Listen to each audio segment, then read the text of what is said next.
News update, suspect sa pagpatay kay Mima Alicia, yung content creator, nahuli na.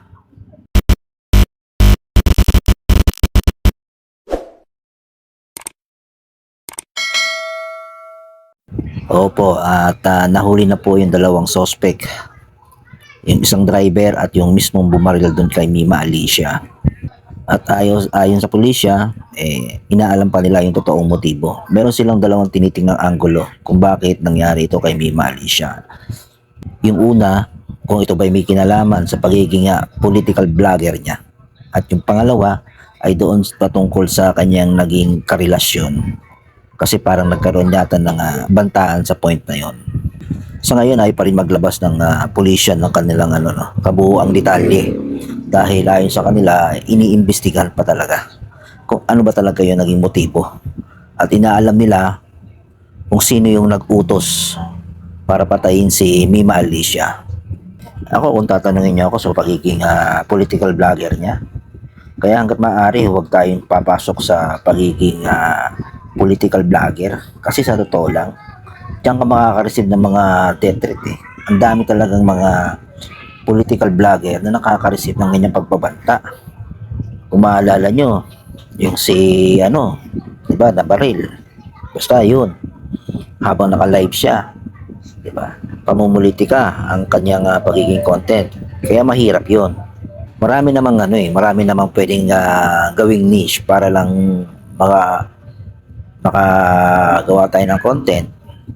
Pero kasi yung ginagawa nila na 'yon, yung pagiging political vlogger nila is talagang ewan natin kasi may lumabas din na issue patungkol dun sa bayaran, di ba? Pinabayaran, nagkaonsehan. Pwede rin kasi 'yon.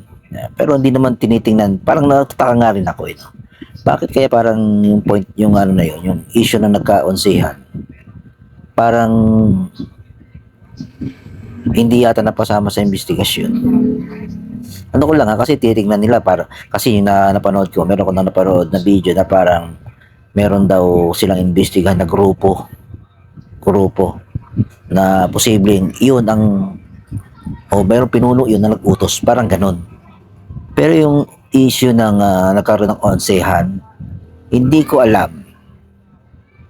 Bakit parang hindi yata nabanggit dun sa kanilang motibo? So, isa sa mga dahilan ng motibo. Kaya antayin natin kung ano yung magiging resulta ng kanilang investigasyon. Pero sa tingin ko wala namang mangyayari eh. Parang ganun. Kasi di ba, karamihan sa mga hitman na nahuhuli, meron na ba kayo napanood or nabalitaan na yung pinuno nasa kote or hinahuli? Kumbaga yung nag-utos. Parang wala ako nalalaman na ganung pangyayari. Ang alam ko, ang napapanood ko at ang nakikita ko sa social media, yung mga suspect na mismong gumawa ng krimen, yun lang ang nahuhuli. Pero yung mga nag-uutos, parang wala pa akong nabalitaan na yung nag-utos ay nahuli na, o yung pinuno nahuli na, o yung leader o nahuli na. Parang walang ganun ako nabalitaan. Karamihan puro yung mga gumawa ng krimen lang. Pero kayo pa man, hayaan muna natin. Kasi under investigation pa nga, baka malay natin ito na. Malaman natin kung sino talaga. Pero sa isang banda, hanggat maaari, umiwas tayo sa pagiging political vlogger natin. At kung kasi mahirap eh, kung ikaw ay pro BBM ka, asahan mo meron talagang kukontra sa'yo. Diba?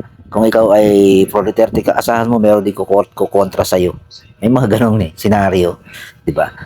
Gumawa ka nga lang ng gumawa ka nga lang ng isang niche eh. Marami ka na marireceive na basher eh.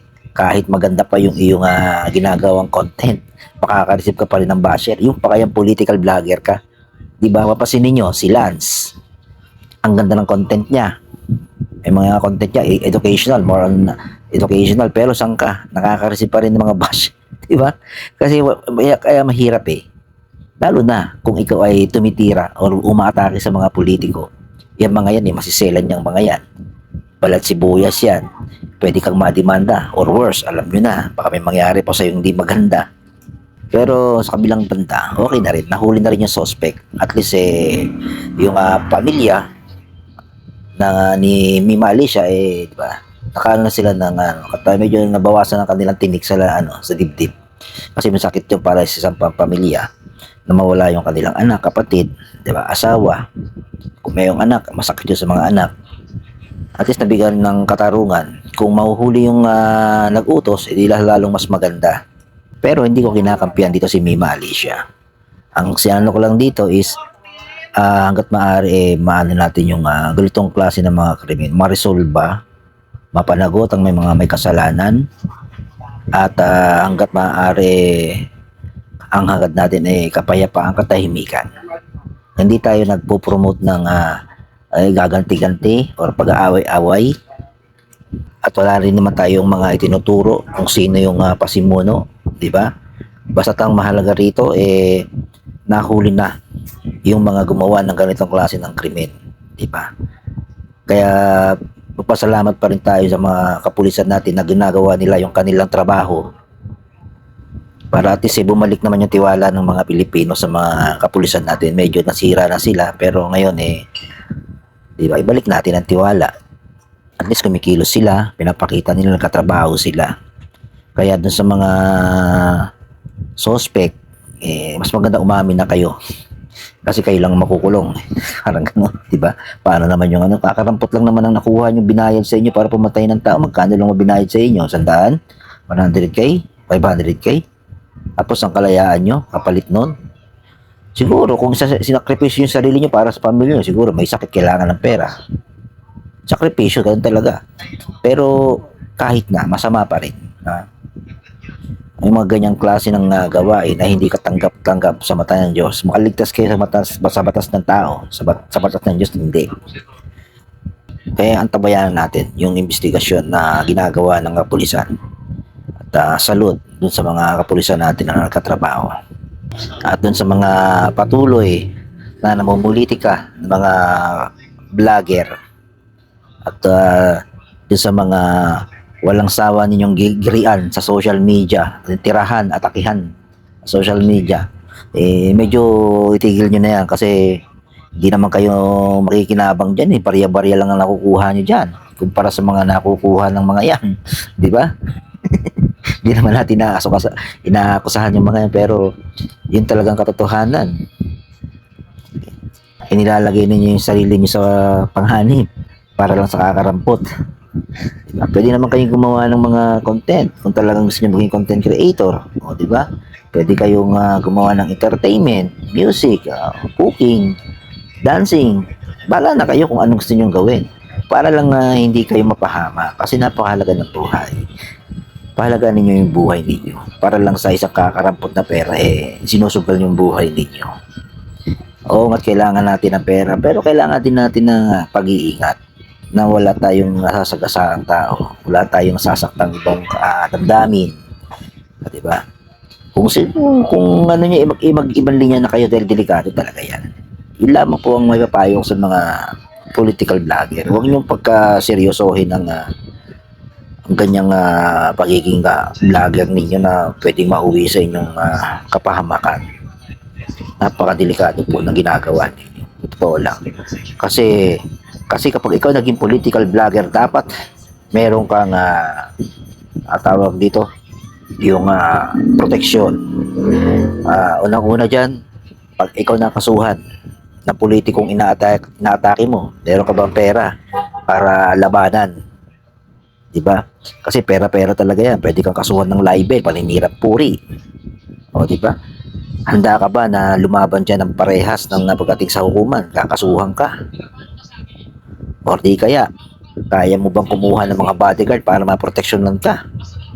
Di ba kaya mo bang magbayad ng bodyguard para makaiwas ka sa ganyang klase ng, di ba, krimen?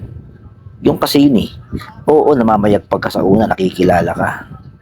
Pero habang tumatagal na nakikilala ka, umiinit din ang buhay mo, nagiging delikado ang kalagayan mo.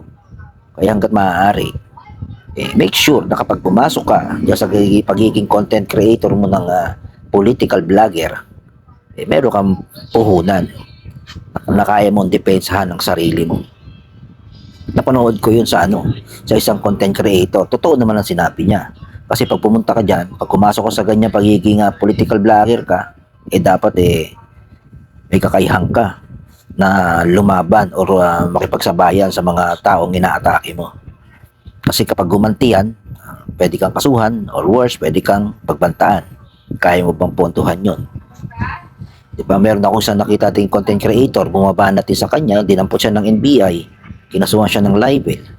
Nakita ako dun sa kanyang background, hindi naman siya ganun kayaman, mahirap lang din, tagpi-tagpi rin ng bahay. O di yari ka, dampot ka agad. Paano pag kinasuhan ka pa ng inatake mo? Di ba?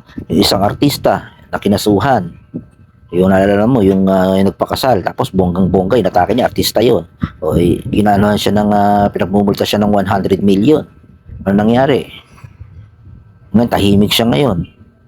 Hindi ko na siya nakikita sa social media. Siguro pinagbawalan na siya, binawi yung kaso, pero kailangan, wag kang gagawa ng against sa taong ito. Yun ang sinasabi ko sa inyo, artista pa yun. Mapera din yun, pero yung pinagmumulta siya ng 100 million, tiklop siya.